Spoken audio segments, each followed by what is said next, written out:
Kaibigan, kilala mo ba talaga si Jesus? Pag-usapan nga natin yan dito sa Landas ng Pag-asa. Ako po si Alvin at ngayong araw na ito tayo magnilay sa Aklat ni Juan. Chapter 7, verses 1 to 2, 10, 25 to 30. Sa ating gospel, akala ng mga taga-Jerusalem ay kilala nila si Jesus. Hindi ba ito ang taong nais nilang patayin? Ayan, lantaran siyang nagsasalita, ngunit wala silang sinasabi laban sa kanya. Baka naman alam na ng mga pinuno na siya nga ang Kristo. Parang kilala nga nila si Jesus. Ngunit sila ay may pagdududa dahil ito ang pagkakaalam nila tungkol sa Kristong darating. Ngunit pagdating ng Kristo ay walang nakakaalam kung saan siya magmumula. Subalit alam natin kung saan nagmula ang taong ito. Kilala nga nila si Jesus. Alam nila kung saan siya lumaki, sino kanyang mga magulang, saan siya nakatira.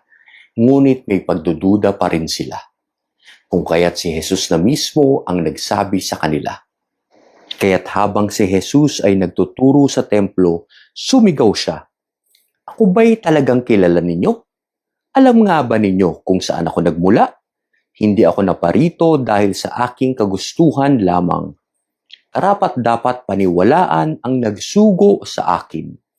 Hindi niyo siya nakikilala, ngunit nakikilala ko siya, sapagkat sa kanya ako nagmula at siya ang nagsugo sa akin. Hindi ba ganyan din naman tayo? Akala natin kilala natin si Jesus. Dahil nagbabasa tayo ng Biblia. Meron tayong religion class nung tayo nag-aaral. Nanonood tayo ng mga pelikula at TV series tungkol sa kanya. Nababasa natin siya sa mga aklat. Pero kilala ba natin talaga siya? O pamilyar lang tayo sa kanya? Ang gusto ng Diyos para sa ating lahat ay isang relasyon na ang pundasyon ay ang pananampalataya.